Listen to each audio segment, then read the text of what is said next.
प्रधानमंत्री नरेंद्र मोदी एआई सम्मेलन के दौरान अब तक 12 द्विपक्षीय बैठकें कर चुके हैं। आज दिल्ली के हैदराबाद हाउस में कुल 5 उच्च स्तरीय बैठकें यहां पर होने वाली हैं। ये द्विपक्षीय बैठकें होंगी।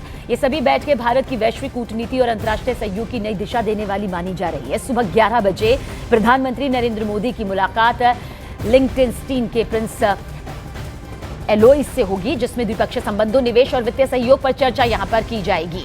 इसके बाद स्लोवाक रिपब्लिक के राष्ट्रपति पीटर पेलेग्रिनी के साथ ये बातचीत होगी, वार्ता होगी, जहां व्यापार, तकनीक और यूरोप भारत की साझेदारी प्रमुख रहेगी। इसके बाद श्रीलंका के राष्ट्रपति के साथ भी द्विपक्षीय बातचीत होनी है।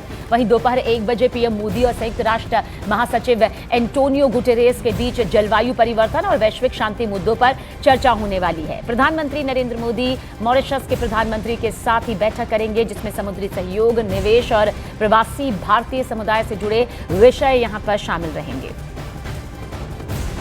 भारत और फ्रांस की दोस्ती देखिए अब दुश्मनों के लिए काल बनती जा रही है। भारत को बहुत जल्द 114 और राफाल जेट्स मिलने वाले हैं। खास बात यह है कि भारत और फ्रांस की ग्लोबल रणनीतिक पार्टनरशिप में 114 राफाल जेट्स भारत में ही मेक इन इंडिया के तहत बनेंगे। इमैनुअल मैक्रों ने टाटा और एयरबस डील को आत्मनिर्भरता की दिशा में बड़ा कदम बताया। दोनों देश डिफेंस सेक्टर में एक मजबूत और अजेय सहयोग की तरफ तेजी से बढ़ रहे हैं। फ्रांस के राष्ट्रपति इमैनुअल ने साफ किया कि इस नए मेगा सौदे का मुख्य हिस्सा मेक इन इंडिया ही होगा। दोनों देश अब मेंटेनेंस, टेक्नोलॉजी और मैन्युफैक्चरिंग में अपना सहयोग और ज्यादा बढ़ाएंगे। इन घातक राफेल जेट्स में ज्यादा से ज्यादा भारतीय पुर्जे लगाए जाएंगे। क्रिटिकल उपकरण भी भारत में ही तैयार होंगे और इससे देश की रक्षा ताकत और मजबूत होगी। साथ ही बड़े पैमाने पर भी रोजगार बढ़ेगा। सिर्फ आसमान ही नहीं, समंदर में भी भारत फ्रांस का दबदबा दिखेगा। इमैनुअल मैक्रों ने उम्मीद जताई कि पनडुब्बियों, जेट इंजन और हेलीकॉप्टर निर्माण में भी सहयोग बढ़ेगा। इमैनुअल ने इस डील को रक्षा क्षेत्र में आत्मनिर्भरता की दिशा में एक बहुत बड़ा कदम बताया। We don't have just a strategic partnership. We have a special global strategic partnership, which is unique, both for India and France. On Rafale, what we want to do is to expand. So India confirmed few days ago its willingness to indeed command a new bunch of Rafale, 114, and to co-produce. So the Make in India will be core in this new command.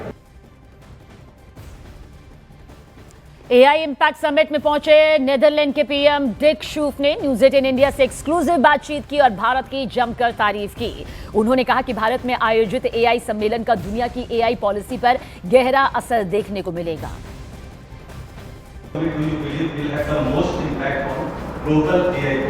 So I think that the countries that were present at the conference yesterday and today all believe in that same aspect and really want to work together with business, with universities, with knowledge institutions and governments together, and what we call in the Netherlands a golden triangle, to work very closely together to make sure we create this responsible AI and take full opportunity of AI at the same time, because it's a very important movement that if we have to catch up, and if we don't, we are on the wrong side of the economy.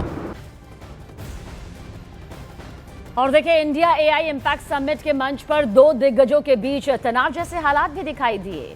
जब PM Modi के साथ दुनिया की नामी companies के CEO एक दूसरे का हाथ पकड़कर अभिवादन कर रहे थे, तो ओपन एआई के सीईओ सैम ऑल्टमैन और एंथ्रोपिक के सीईओ डारियो अमोडेई ने एक दूसरे का हाथ नहीं पकड़ा। सैम ऑल्टमैन और डारियो अमोडेई आसपास खड़े जरूर थे, लेकिन दोनों ने एक दूसरे का हाथ नहीं थामा और मुट्ठी बांधे हाथ उठाकर खड़े रहे।